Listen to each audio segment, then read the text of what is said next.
Hello साथियों, कैसे हैं आप सभी। स्वागत है आपका अपने परिवार बाबा सिविल सर्विसेज एकेडमी में। साथियों, जैसा कि आपको पता होगा, हम लोग 20 क्वेश्चन का क्विज टेस्ट स्टार्ट किए हैं विथ डिस्कशन के साथ। पहले वीडियो में आप लोगों ने जो प्यार और स्नेह दिया, आपने जो सपोर्ट किया, इसके लिए सबसे पहले हाथ जोड़कर नमस्कार है। इसी तरह उम्मीद है कि आप आगे भी हमारे इस चैनल को बढ़ाते रहेंगे। आपसे यही अनुरोध है कि आप दोस्तों के बीच शेयर करें, अधिक से अधिक लाइक करें, सब्सक्राइब करें और इस चैनल को अधिक से अधिक ऊंचाइयों तक ले जाए। तो हम लोग, जैसा कि आपको पता होगा, अब धीरे धीरे एग्ज़ाम का जो है डेट अनाउंस होना शुरू हो गया। अभी हाल ही में बिहार पुलिस का भी डेट का अनाउंस हो गया है कि 7 अगस्त से आपका शायद बिहार पुलिस का एग्ज़ाम होने वाला है। फिर बिहार दरोगा और आने वाली जो वैकेंसी है, फिर बिहार एसएससी का एग्ज़ाम है, रेलवे का एग्ज़ाम है, एसएससी सीजीएल भी आपको लगभग भारी मात्रा में इस बार पोस्ट आया है। तो आपसे अनुरोध है कि आप तन मन धन से अब सीधा पढ़ने पर लग जाइए, सब काम छोड़ दीजिए, अब सिर्फ पढ़ाई करना शुरू कर दीजिए। तो आइए देर ना करते हुए हम लोग आज दूसरा लेक्चर शुरू कर रहे हैं। क्विज टेस्ट हमारा जो चल रहा है उसका दूसरा आज क्लास है। आपसे फिर से मैं आपको कह रहा हूँ कि इस चैनल को आप आगे बढ़ाइए और अधिक से अधिक लोगों के बीच शेयर कीजिए। आइए पहला क्वेश्चन हम लोग देखते हैं। पहला क्वेश्चन है, म्यांमार से भारत के किन किन राज्यों की सीमा लगी है। देखिए, इसमें एक और क्वेश्चन हो जाएगा। भारत क्वेश्चन पूछ रहा है, म्यांमार से भारत के किन किन राज्यों की सीमा लगी है। बहुत सारा स्टूडेंट क्या करता है, एग्जाम में इसको गलत करके चलाता है, नहीं तो बहुत छोड़ देता है कि अब इतना सीमा कौन याद करेगा। लेकिन आपको याद करना होगा, इसके लिए आपको मैप की जानकारी होनी चाहिए। भारत का 2800 राज्य आपके दिमाग में घूमना चाहिए, तभी ये क्वेश्चन आप बना सकते हैं। क्वेश्चन दे देगा, अभी म्यांमार दिया है, फिर दे देगा पाकिस्तान से बताइए किस राज्य कितने राज्य की सीमा सटती है, चीन से बताइए कितने राज्य की सीमा सटती है, भूटान से बताइए कितने राज्य की सीमा सटती है, बांग्लादेश से बताइए कितने राज्य की सीमा सटती है। ठीक है, तो आपको सबसे पहले मैप की जानकारी होनी चाहिए। जब तक 2800 राज्य आपके दिमाग में नहीं घूमेगा तब तक ये क्वेश्चन नहीं बन सकता है। क्वेश्चन दे देगा कि बताइए महाराष्ट्र पश्चिमी तट पर है कि पूर्वी तट पर, बताइए कर्नाटक अरब सागर सटता है कि बंगाल खाड़ी से, बताइए राजस्थान की सीमा किससे लगती है, किस देश से लगती है, बताइए अरुणाचल प्रदेश की सीमा किस देश से लगती है। तो आपको जब तक राज्य का पोजीशन याद नहीं होगा तब तक आप ये क्वेश्चन नहीं बना सकते हैं। इसलिए आपको सबसे पहले मैप का जानकारी जरूर होना। हम लोग जल्द ही एक मैप पर क्लास लेंगे, पूरा 2800 राज्य आपके दिमाग में घूमेगा। आंख मूंदिएगा, हाँ कर्नाटक है तो आपको इधर पश्चिमी तट पर, आंध्र प्रदेश है तो आपको पूर्वी तट पर, आपको नजर आएगा राजस्थान कहाँ पर है, जम्मू कश्मीर कहाँ पर है। 1 घंटा का क्लास हम लोग मैप का लेंगे, उसमें सब क्लियर होगा। इस तरह से जितना भी क्वेश्चन है आपका सब बन जाएगा। तो आइए शुरू करते हैं हम लोग क्वेश्चन। म्यांमार से भारत किन किन राज्य की सीमा लगती है। अरुणाचल प्रदेश की लगती है, नागालैंड, असम, मिजोरम। अगला अरुणाचल प्रदेश, नागालैंड, मणिपुर, मिजोरम, असम, मेघालय, त्रिपुरा, मिजोरम। अगला है नन। देखिए नन ही खतरनाक है, तो आपको देखना होगा कि म्यांमार, सबसे पहले जानना है कि म्यांमार है किधर, भारत के पूर्व में है कि पश्चिम है कि उत्तर में है कि दक्षिण। इसके लिए आपको मैप की जानकारी होनी चाहिए। तो आइए हम लोग देखते हैं म्यांमार है कहाँ। ये देखिए, ये भारत का आउटलाइन है। कहेगा सर ये तो खाली खाली है, हाँ तो खाली खाली पर पढ़ना है, भरल का तो सब जानता है। हाँ यहाँ ये लिखल है, यहाँ राजस्थान है, यहाँ मध्य प्रदेश है, यहाँ पर यूपी है, यहाँ पर छत्तीसगढ़ है, यहाँ पर बिहार है, वो तो सब भरल का देख लेगा। इसमें आपको प्रैक्टिस करना है, आउटलाइन ब्लैंक में आपको भरना है कि कौन राज्य कहाँ पर है, तब जाके आप जो है अथी कीजिएगा।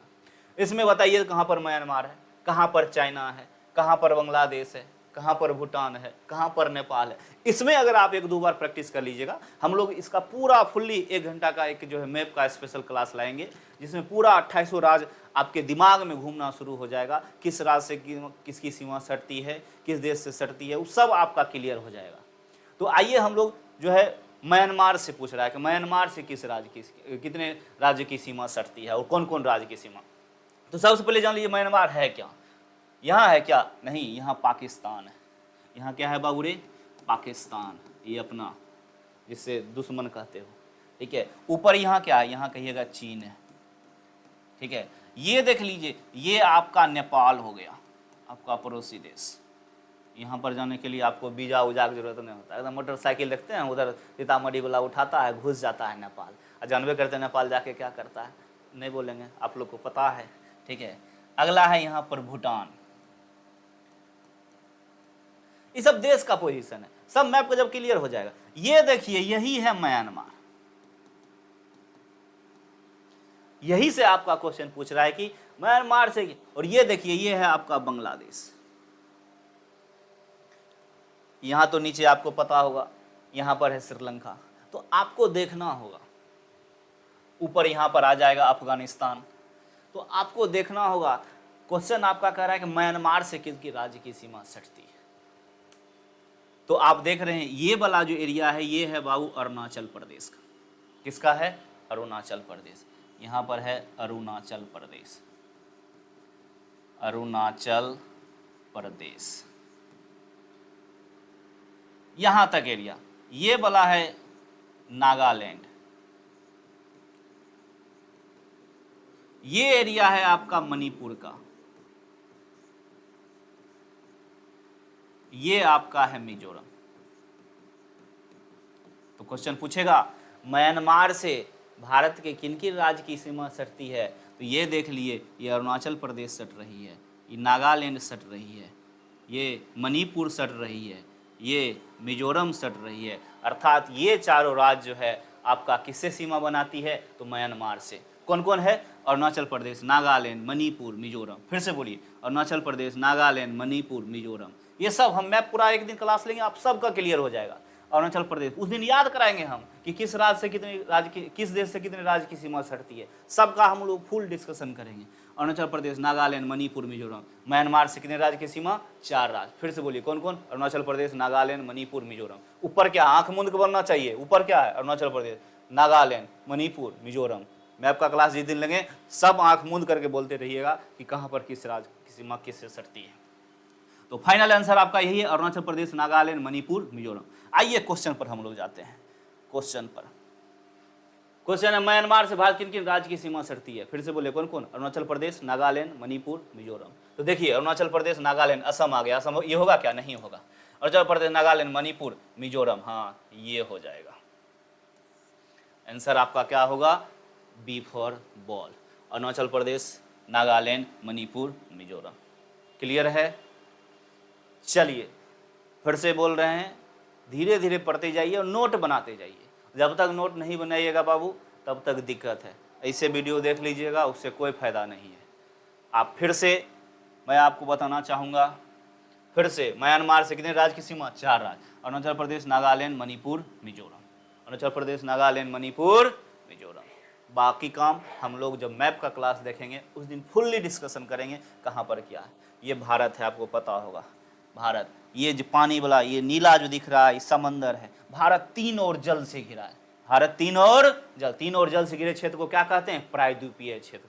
तो भारत एक प्रायद्वीपीय राष्ट्र भी है, क्योंकि भारत के पूरब में है बाबू जानबे कर तो बंगाल की खाड़ी, बंगाल की खाड़ी।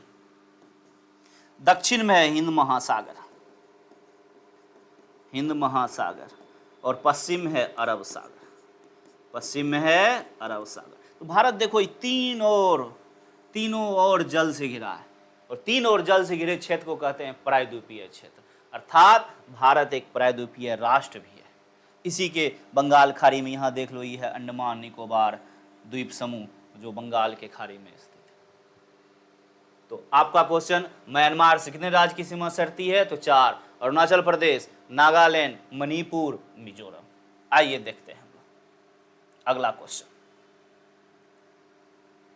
ये देखिए वो ब्लैंक हम दिए थे, अब देखिए ये पूरा है। इस पे आपका पहले अगर ब्लैंक बना लीजिएगा ना, पहले अगर ये दिखा देते जिसमें आपको नहीं समझ आता, इसमें तो कहिएगा सर यहाँ तो लिख ले है अरुणाचल प्रदेश, राजधानी ईटानगर, नागालैंड, इसलिए हम पहले आपको ब्लैंक दिए, आप उस पर प्रैक्टिस कीजिएगा, ब्लैंक पर प्रैक्टिस कीजिएगा। देखिए म्यांमार है, म्यांमार से कौन कौन सीमा? अरुणाचल प्रदेश, ये है नागालैंड, ये है मणिपुर, ये है मिजोरम। तो अरुणाचल प्रदेश से कितने राज्य की सीमा? 4 राज्य की सीमा। कोई दिक्कत नहीं, विस्तृत ढंग से हम जब मैप का क्लास पढ़ेंगे उसमें और आपका सब उसमें मुंह पर रहेगा, आपके मुंह पर। पाकिस्तान से बताइए कितने राज्य की सीमा? पाकिस्तान यहाँ पर है, अफगानिस्तान यहाँ पर है, चीन यहाँ पर है, नेपाल यहाँ पर है, भूटान यहाँ पर है, बांग्लादेश यहाँ पर है, श्रीलंका यहाँ पर है। ठीक है, ये देखिए अंडमान निकोबार अभी बताए थे आपको, जो है बंगाल की खाड़ी में है, ये बंगाल खाड़ी है, ये अरब सागर है, ये हिंद महासागर है। तो पूरा हम लोग डिस्कशन करेंगे अगले वीडियो में जब चलेंगे।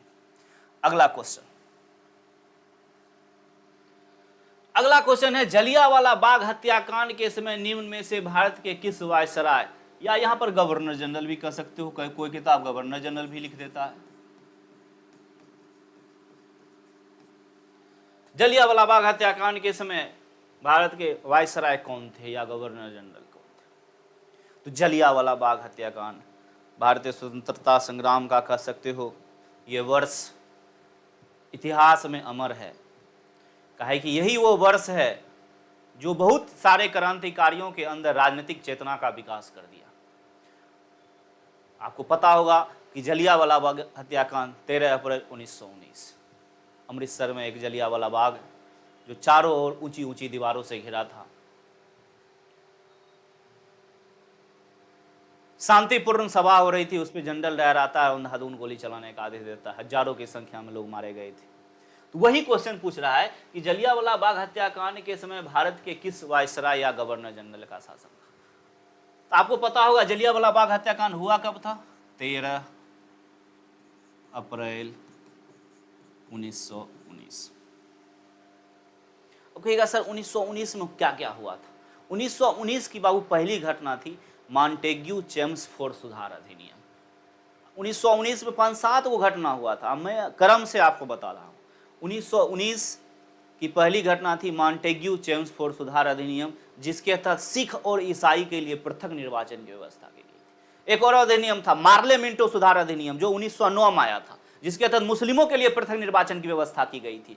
यहां पर है 1919 की पहली घटना थी मॉन्टेग्यू चेम्सफोर्ड सुधार अधिनियम, जिसके तहत सिख और ईसाई के लिए पृथक निर्वाचन की क्या की गई थी? व्यवस्था की गई थी। फिर 1919 की दूसरी घटना थी प्रांत में द्वैध शासन की स्थापना। फिर 1919 की तीसरी घटना थी रॉलेट एक्ट। आपको पता होगा 1919 में सर सिडनी रॉल्ट के नेतृत्व में एक एक्ट आया था, जिसके तहत मजिस्ट्रेट के पास यह पावर दिया गया था, वह किसी भी व्यक्ति को, किसी भी संदेहास्पद व्यक्ति को गिरफ्तार कर सकता था, उस पर आजीवन कारावास की सजा सुना सकता था, आजीवन जेल में रख सकता था। इसी का विरोध कर रहे थे पंजाब के 2 लोकप्रिय नेता सैफुद्दीन किचलू और डॉक्टर सतपाल। उन लोगों का कहना था ये कैसा काला कानून है, आप किसी को गिरफ्तार कीजिएगा तो उसके बारे में बताइएगा ना। इसके लिए ना आप अपील कर सकते थे, ना वकील रख सकते थे, ना दलील कर सकते थे। इसलिए इस कानून को, रॉलेट एक्ट को, काला कानून, बिना अपील, बिना वकील, बिना दलील का कानून कहा गया था। इसी का विरोध कर रहे थे इस कानून का पंजाब के 2 लोकप्रिय नेता सैफुद्दीन किचलू और डॉक्टर सतपाल, और अंततः इन्हें गिरफ्तार कर लिया जाता है। और इन्हीं की गिरफ्तारी के विरोध में 13 अप्रैल 1919 को जलियांवाला बाग अमृतसर में है, जो चारों ओर ऊंची ऊंची दीवार से घिरा था वो बाग, उसमें एक शांतिपूर्ण सभा हो रही थी। सबका यही मानना था कि अंग्रेज देखो कितना निर्दयी हो गया है, एक तो उल्टा कानून लाया है, काला कानून लाया है। जब हमारे नेता उसका विरोध किए तो उसको जबरदस्ती जेल में डाल दिया गया है। इसी में शांतिपूर्ण सभा चल रही थी और उधर से जनरल डायर आता है, अंधाधुंध गोली चलाने का आदेश दे देता है। काहे कि उस बाग में बाबू एक ही रास्ता था घुसने का, एक ही था निकलने का, उसी को गेट जाम कर दिया जाता है और अंधाधुंध गोली चलाना, बिना पूछे गोली चलाने का आदेश दिया जाता है। हजारों की संख्या में लोग मारे गए। सरकारी डाटा कुछ और देता है, लेकिन वास्तविकता कुछ और थी। बड़ी बड़ी ऊंची दीवार थी, लोग उस दीवार को नहीं फांद पाए। बीच में कुआं था, लोग कुआं में भी कूद गए जान बचाने के लिए, लेकिन जान नहीं बच पाई। और अंततः जानबे करते हो पूरे देश में यह घटना आग की तरह फैल गई। और इसी घटना को देखकर आप जो आज भगत सिंह को देख रहे हो, भगत सिंह क्वेश्चन पूछा गया कि भगत सिंह के अंदर राजनीतिक चेतना का विकास कब हुआ? यही 1919 जलियांवाला बाग हत्याकांड। इसी देखने के बाद, इसी घटना को देखने के बाद भगत सिंह को भी लगा कि नहीं, हम भी देश के लिए कुछ करेंगे। महात्मा गांधी जो अभी तक 1915 महात्मा गांधी जब दक्षिण अफ्रीका से भारत आए थे 9 जनवरी 1915 को, उसके बाद महात्मा गांधी अंग्रेजों को तवज्जो दे रहे थे। लेकिन ये जो घटना हुई 13 अप्रैल 1919 को जलियांवाला बाग हत्याकांड, इस घटना के बाद महात्मा गांधी ने भी पुरजोर तरीके से अंग्रेजों का विरोध करना शुरू कर दिया। महात्मा गांधी का कहना था आंदोलन दबाने के और भी तरीके हो सकते थे। आप माइक चोंगा सीज कर सकते थे, आप पानी का बौछार कर सकते थे, आप लाठी चार्ज कर सकते थे, आप गिरफ्तार कर सकते थे, लेकिन इस निर्दोष के ऊपर ये जो हत्या के हैं, इसका जवाब आपको देना होगा। अर्थात पुरजोर तरीके से हमने विरोध करना शुरू कर दिया। रविन्द्रनाथ टैगोर ने नाइटहुड की उपाधि लौटा दी। उनका कहना था एक तरफ आप हमको उपाधि देते हैं, एक तरफ हमारे लोगों के ऊपर अंधाधुंध गोली चलाते हैं। और पुरजोर तरीके से विरोध हुआ, तब जाके इसके लिए एक हंटर कमीशन गठित किया गया था। तो ये है जलियांवाला बाग हत्याकांड। विस्तृत ढंग से जब हम लोग थ्योरी का क्लास पढ़ेंगे और पढ़ेंगे, काहे कि समय कम है बाबू। बहुत स्टूडेंट का मानना है कि सर 20 क्वेश्चन में थोड़ा डेट हो जाता है, तो मैं आपको बताना चाहता हूँ कंटेंट पर विश्वास कीजिए। 1 घंटा 1.5 घंटा हो जाए उससे मतलब नहीं है। 20 क्वेश्चन है, अगर 1.5 घंटा में भी हो जाता है तो आप कंटेंट देखिए, मैं जितना बोल रहा हूँ उसको लिखिए, तब जाके जो है आप मिलाइए। हमने अभी इतना बोलने का कोई जरूरत नहीं था, हम भी निकल जाते जलियांवाला बाग हत्याकांड, हाँ सीधे मारते चेम्सफोर्ड आंसर निकल जाते, लेकिन नहीं, हम इतना बोल रहे हैं ताकि आपको जो है फायदा हो। और अंततः 13 अप्रैल 1919 जलियांवाला बाग हत्याकांड के समय क्वेश्चन पूछा गया है कि गवर्नर जनरल वायसराय कौन थे, तो लॉर्ड चेम्सफोर्ड थे। तो आंसर हो जाएगा क्या बाबू, लॉर्ड चेम्सफोर्ड। क्या कि इसी समय मॉन्टेग्यू 1919 में ही मॉन्टेग्यू चेम्सफोर्ड सुधार अधिनियम लाया गया था, जिसके तहत सिख और ईसाई के लिए पृथक निर्वाचन की क्या की गई थी, व्यवस्था की गई थी। 13 अप्रैल 1919 जलियांवाला बाग हत्याकांड। क्वेश्चन पूछा गया है किस भारतीय ने उस सभा के बारे में बताया था कि जलियांवाला बाग में सभा हो रही है, तो हंस राज नामक व्यक्ति था। हंस राज यही था जिसने जनरल डायर को सूचना दी थी कि आइए शांतिपूर्ण सभा के बाद, शांतिपूर्ण सभा तो हो रही थी लेकिन उसको और बढ़ा चढ़ा के बोला, और अंतर जनरल डायर आता है और अंधाधुंध गोली चलाने का आदेश देता है। आंसर हो गया आपका क्या हो, चेम्सफोर्ड। आइए जलियांवाला बाग हत्याकांड के समय भारत के वायसराय कौन थे, तो लॉर्ड चेम्सफोर्ड। बोलिएगा फिर से, लॉर्ड चेम्सफोर्ड। कहेगा इसके समय में क्या क्या हुआ था, पहली घटना थी मॉन्टेग्यू चेम्सफोर्ड सुधार अधिनियम, जिसके तहत सिख और ईसाई के लिए पृथक निर्वाचन की व्यवस्था की गई। दूसरी थी प्रांत में द्वैत शासन का स्थापना। तीसरी थी सर सिडनी रॉल्ट के नेतृत्व में रॉलेक्ट एक्ट, जिसे बिना अपील, बिना वकील, बिना दलील का कानून कहा गया, काला कानून कहा गया। चौथी घटना थी इसी के विरोध में जलियांवाला बाग हत्याकांड। चौथी घटना थी डॉक्टर सत्यपाल और सैफुद्दीन किचलू गिरफ्तार कर लिया गया। इसके विरोध में जानबे करते हुए शांतिपूर्ण सभा हो रही थी, इसके परिणाम स्वरूप जलियांवाला बाग हत्याकांड हुआ। और उसके बाद जलियांवाला बाग हत्याकांड की जांच के लिए अंग्रेजों ने हंटर कमीशन लाया। तो इतना चीज आपको याद रखना होगा। आइए पहला जो ऑप्शन है, ऑप्शन देखिए, पहला ऑप्शन है लॉर्ड कर्जन। लॉर्ड कर्जन जानबे करते हैं बंगाल विभाजन के लिए, इसके समय में हुआ था क्या बाबू रे, बंगाल विभाजन। कल हम पिछला वीडियो देख लीजिएगा, पिछला वीडियो में हमने बताया था बंगाल विभाजन। बंगाल विभाजन किसने किया था, लॉर्ड कर्जन ने किया था। किसने किया था, लॉर्ड। एक और क्वेश्चन पूछा गया, रेलवे बोर्ड की स्थापना कब हुई, 1905 में। किसके समय में हुआ था, तो लॉर्ड कर्जन के समय में हुआ था। किसके समय में हुआ था, लॉर्ड। बंगाल कितने भागों में बचा था, 2 भागों में, पूर्वी बंगाल और पश्चिमी बंगाल। पूर्वी बंगाल की राजधानी ढाका, पश्चिमी बंगाल की राजधानी कलकत्ता। अगला है लॉर्ड कैनिंग। लॉर्ड कैनिंग जानबे करते हो बाबू 1857 की क्रांति इसके समय हुआ। किसकी क्रांति हुआ है, 1857 की क्रांति। इस पे भी आगे क्वेश्चन आएगा, टेंशन मत लीजिएगा। 1857 की क्रांति किसके समय में, लॉर्ड कैनिंग, गवर्नर जनरल थे लॉर्ड कैनिंग। लॉर्ड लिनलिथ क्वेश्चन पूछेगा, अगस्त प्रस्ताव। अगस्त प्रस्ताव 1940 में जो आया था, किसके समय में आया था, लॉर्ड लिनलिथ के समय में आया था। किसके समय में आया था, लॉर्ड लिनलिथ के समय में। आंसर हो जाएगा आपका क्या बाबू, चेम्सफोर्ड। तो 2 का आंसर डी फॉर डॉग। कोई दिक्कत, वीडियो को रोक रोक के नोट बना लीजिएगा, तभी फायदा होगा, नहीं तो इतना बोलने से कोई फायदा नहीं है। हम भी चाहते तो अभी तक 3-4 क्वेश्चन बढ़ चुके थे। आंसर हो जाएगा lord Chelmsford. Lord Chelmsford. Bengal विभाजन किसके समय में, लॉर्ड कर्जन के समय में। 1857 क्रांति किसके समय में, लॉर्ड कैनिंग के समय में। कह सकते भारत के प्रथम वायसराय भी थे लॉर्ड कैनिंग। अगला है लॉर्ड लिनलिथ। अगस्त प्रस्ताव किसके समय में आया था, लॉर्ड लिनलिथ के समय में। अगला आंसर चेम्सफोर्ड। आइए हम लोग जाते हैं अगले क्वेश्चन पर। अगला क्वेश्चन 1000 रुपये का आपके स्क्रीन पर।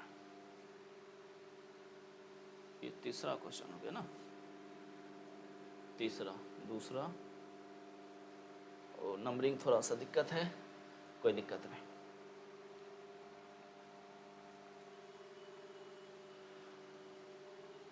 अगला है मच्छर की भिनभिनाहट और शेर की दहाड़ में किसकी आवृत्ति अधिक है। बनाइए एक क्वेश्चन। मच्छर की भिनभिनाहट और शेर की दहाड़ में किसकी आवृत्ति अधिक है। पहला ऑप्शन क्या है बाबू रे, मच्छर। दूसरा है शेर। तीसरा है दोनों की बराबर है। चौथा है नन ऑफ दीज। बताइए आंसर इसका क्या है। फिर से क्वेश्चन सुनिए, मच्छर की भिनभिनाहट और शेर की दहाड़ में किसकी आवृत्ति अधिक है। बकवास अब देखेगा, सीधे कहेगा ये तरह का मच्छर है, मच्छर का आवृत्ति अधिक होगा क्या, कहियो नहीं होगा। शेर कटाकट शेर मारेगा, गलती हो जाएगा। आंसर क्या होगा, मच्छर। आंसर क्या होगा, ए मच्छर। कहेगा कैसे, कैसे पता चला यह आवृत्ति अधिक, तो याद रखिएगा ये तारत्व पर निर्भर करता है। ध्वनि के 3 लक्षण है, ध्वनि जब पढ़िएगा साउंड, उसके 3 लक्षण है, तारत्व, तीव्रता और गुणता। तारत्व बाबूरे आवृत्ति पर निर्भर करता है। तारत्व का इंग्लिश है पिच। जिसका तारत्व जितना अधिक होगा उसका आवाज उतना सुरीला होगा, जिसका तारत्व जितना कम होगा उसका आवाज उतना मोटा होगा। इसलिए क्वेश्चन पूछा जाता है। तो एक लाइन आपको याद रखना होगा, जिसकी आवृत्ति अधिक उसका तारत्व अधिक। फिर से बोल रहे हैं, जिसकी आवृत्ति अधिक उसका तारत्व अधिक, लेकिन आवाज कैसा? आवाज सुरीली, आवाज सुरीली या मधुर। अगला है, जिसकी आवृत्ति कम उसका तारत्व कम, लेकिन आवाज मोटा या कर्कश। मोटा बोले या कर्कश बोले। इतने पर तो क्वेश्चन बन गया। ए देखो इधर, फिर मोबाइल में घुस के मारेंगे, नहीं पढ़ेगा, समझ गया? मोबाइल में रे, मोबाइल में घुस के मारेंगे नहीं तो।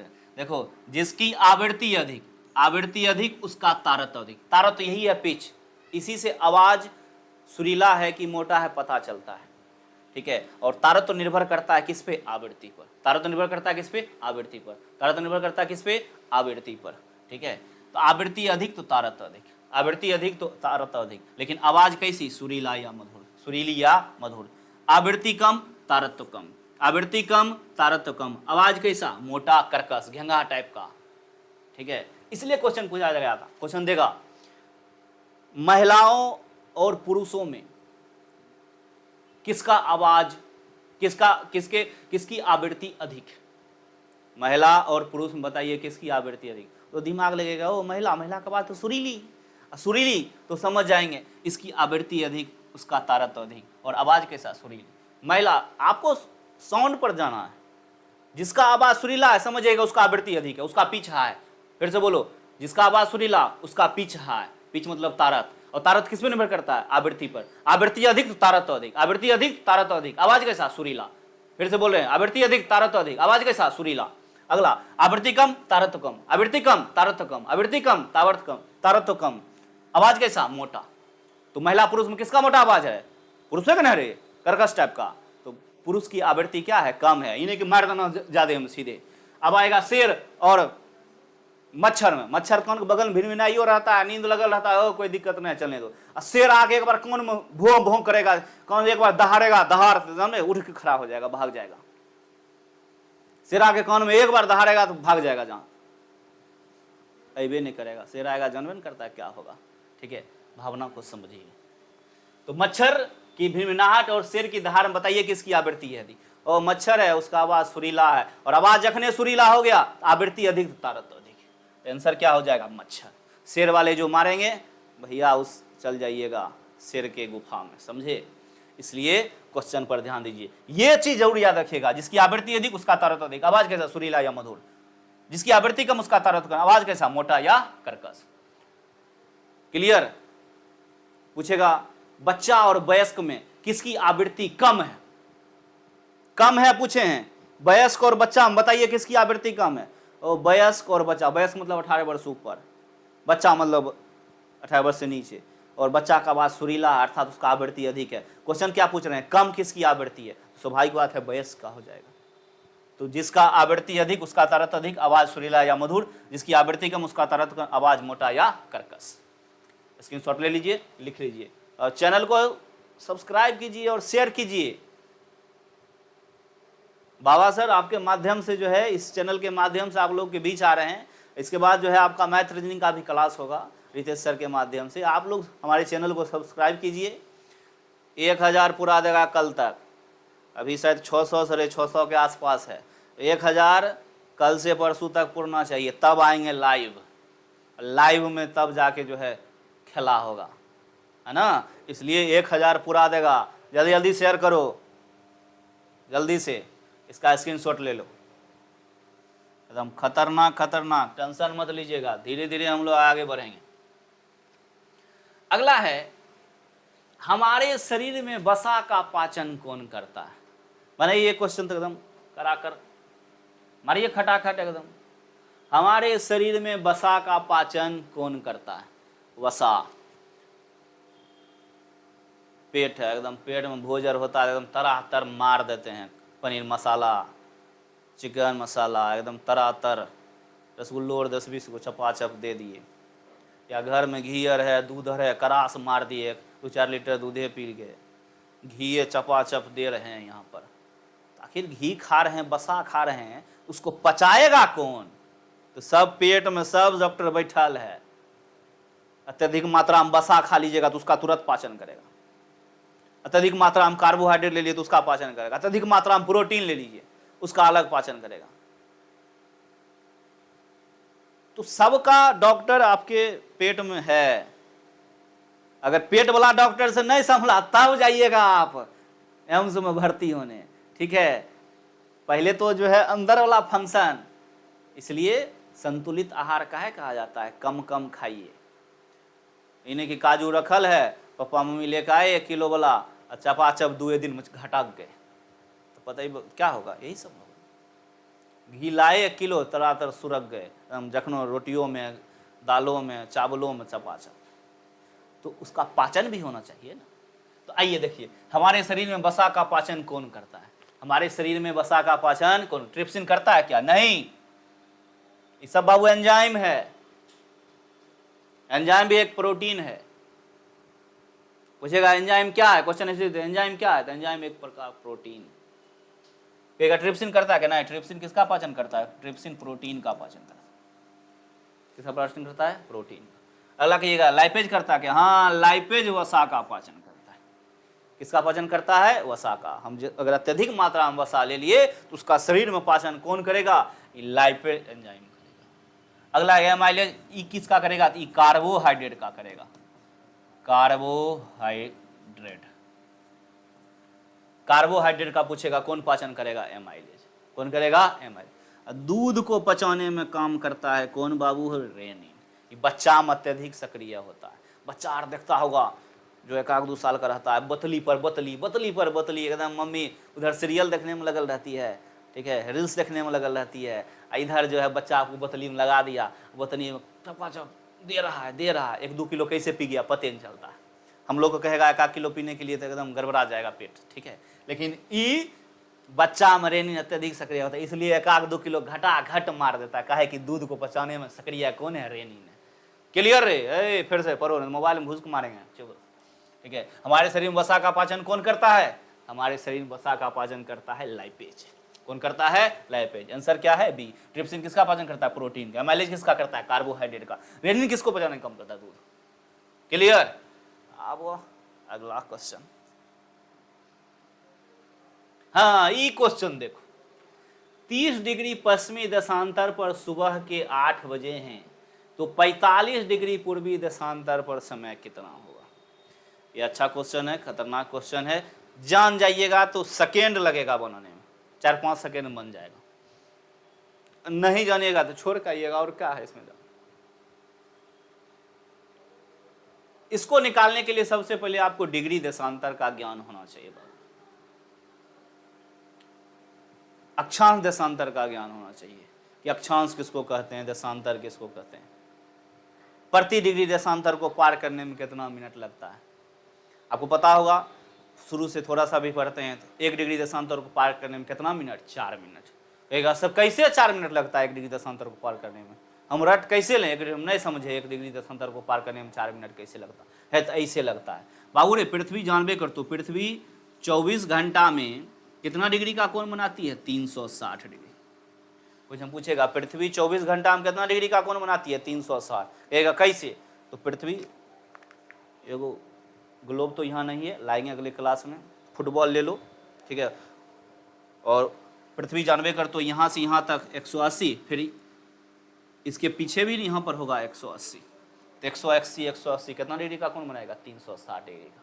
कितना डिग्री का बनाएगा? 360 डिग्री। कहिएगा कैसे? नहीं समझे, नहीं समझे तो ऐसे समझो न, ये पृथ्वी है, ये क्या है बाबू? पृथ्वी। पृथ्वी को बीचों बीच काटी है 0 डिग्री अक्षांश। कितना डिग्री अक्षांश? 0 डिग्री अक्षांश। यहाँ से यहाँ कितना डिग्री का कोण बनाती? यहाँ से यहाँ बना 180। जब यहाँ से यहाँ 180 बनाते, 180 यहाँ इसके पीछे भी है ना, इसमें नहीं दिखाई देगा, इसमें चपटा दिखाई देगा। तो 180 180 कितना डिग्री का कोण हो गया? 360। तो पृथ्वी 24 घंटा में कितना डिग्री कोण बनाती है? 360 डिग्री का। अक्षांश देशांतर हम लोग पढ़ेंगे, टेंशन मत लीजिएगा। कहेगा अक्षांश किसको कहेगा कहते हैं? तो ग्लोब पर या पृथ्वी पर पश्चिम से पूरब या पूरब से पश्चिम खींची गई समानांतर रेखा को अक्षांश रेखा कहते हैं। कौन रेखा कहते हैं? अक्षांश रेखा। ग्लोब पर या पृथ्वी पर पश्चिम से पूरब या पूरब से पश्चिम खींची गई समानांतर रेखा, ये कौन रेखा है बाबू रे? समानांतर। ये कौन रेखा है? समानांतर रेखा को कौन रेखा कहेंगे? अक्षांश रेखा। और उत्तर से दक्षिणी मिलाने वाली रेखा जो है ये है देशांतर रेखा। कौन रेखा है बाबू रे? देशांतर रेखा। ठीक है, अक्षांश देशांतर का भी, इसका भी एक क्लास हम लोग स्पेशल लेंगे, टेंशन मत लीजिएगा। अभी इतना जान लीजिए, ग्लोब पर पश्चिम से पूरब या पूरब से पश्चिम ई वाला रेखा ये अक्षांश रेखा है, और ये वाला जो रेखा आएगा ये देशांतर रेखा है। कौन रेखा है बाबू रे? देशांतर। क्वेश्चन पूछता है पृथ्वी 24 घंटा में कितना डिग्री का कोण बनाती है? 360 डिग्री का। कितना डिग्री का? 360 डिग्री का। ठीक है, तो देखो पृथ्वी 24 घंटा में 360 डिग्री, तो 1 घंटा में बाबू कितना बनाएगी? 360/24 काटेगा तो 15 डिग्री आएगा। कितना डिग्री आएगा? 15 डिग्री। तो 1 घंटा में पृथ्वी कितना डिग्री का कोण बनाती है? 15 डिग्री का। 1 घंटा को 60 मिनट लिख सकते हो, 60 मिनट बराबर 15 डिग्री कर सकते हो, कोई दिक्कत नहीं ना। 60 मिनट 15 डिग्री, क्या डिग्री हो? 15 डिग्री। ठीक है, यहाँ से थोड़ा सा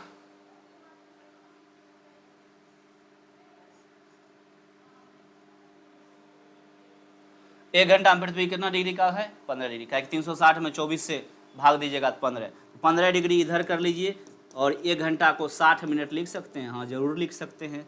15 डिग्री बराबर 60 मिनट, तो बताइए 1 डिग्री बराबर 60/15 अर्थात क्या मिनट हो? 4 मिनट। इसलिए कहा जाता है 1 डिग्री देशांतर को पार करने में क्या मिनट लगता है? 4 मिनट।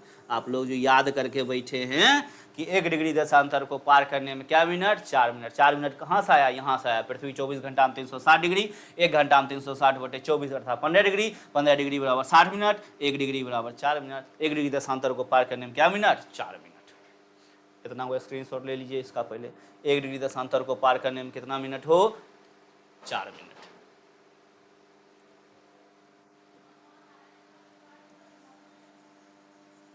आइए, 1 डिग्री देशांतर को पार करने में 4 मिनट। लिखते चलिएगा। देखिए अब क्वेश्चन खटाखट बनेगा, फटाफट बनेगा। ठीक है, तुरंत 1 डिग्री देशांतर को पार करने में 4 मिनट। आपको पता होगा भारत का मानक देशांतर रेखा कितना है? 82.5 डिग्री पूर्वी देशांतर। 82.5 डिग्री पूर्वी देशांतर, यही ना भारत का मानक देशांतर, जो इलाहाबाद के नैनी से होकर गुजरी है। क्वेश्चन बताओ तो, भारत का मानक देशांतर रेखा भारत के कितने राज्य से होकर गुजरी है? तो 5 राज्य से गुजरी। कितने राज्य से गुजरी है? 5 राज्य से। और पूरे विश्व का जो टाइमलाइन का निर्धारण कहाँ से होता है? वो 0 डिग्री देशांतर से होता है, अर्थात 0 डिग्री, अर्थात जिसको GMT रेखा कहते हैं, ग्रीनविच रेखा, वहीं से पूरे विश्व का। और जो गुजरी है कहाँ से? लंदन से। इसलिए क्वेश्चन पूछा जाता है लंदन में सुबह के 8 बजे हैं, तो बताइए उस समय भारत पर कितना समय होगा? आपको पता होगा, आप लोग रट लिए होंगे कि भारत लंदन से 5.5 घंटा आगे है। तो कैसे आगे? वो देखना है ना। तो इसलिए आगे है कि 0 डिग्री देशांतर ये कहाँ पर है? 0 डिग्री देशांतर जो है ये कहाँ पर है? ये GMT रेखा जो कहाँ पर है? लंदन में। और भारत का मानक देशांतर रेखा कितना है? ये भारत है। भारत का मानक देशांतर रेखा 82.5 डिग्री पूर्वी देशांतर। समझना, सीधे रट लेते हो भारत 5.5 घंटा आगे है। कैसे आगे है सुनो। 0 डिग्री देशांतर कहाँ पर है? तो लंदन। यहीं से पूरे विश्व के समय का क्या किया जाता है? निर्धारण किया जाता है। पश्चिम से पूरब जाता है ना बाबू रे, प्रति देशांतर समय 4 मिनट बढ़ता है। सुनना, पश्चिम से पूरब जाएंगे तो प्रति देशांतर 4 मिनट समय बढ़ेगा। अब पूरब से पश्चिम आएंगे तो प्रति देशांतर 4 मिनट समय घटेगा। पूरब से पूरब जाएंगे तो बढ़ेगा, पश्चिम से पश्चिम आएंगे तो घटेगा। आपको याद रखना, फिर से बोल रहे हैं, पश्चिम से पूरब जाएंगे प्रति देशांतर 4 मिनट समय बढ़ता है। यहाँ देखो 0 डिग्री देशांतर कहाँ पर है? लंदन। यहीं से पूरे विश्व के समय का टाइमलाइन का निर्धारण किया जाता है। यहाँ से भारत कितना डिग्री आगे है? 82.5 डिग्री। कहाँ पर है? पूर्वी देशांतर। पश्चिम से पूरब जा रहे हैं तो समय क्या होगा? प्रति देशांतर 4 मिनट बढ़ेगा। 1 डिग्री देशांतर को पार करने में क्या मिनट? 4 मिनट। तो बताओ 82.5 डिग्री देशांतर को पार करने में कितना मिनट? तो गुना कर लेंगे।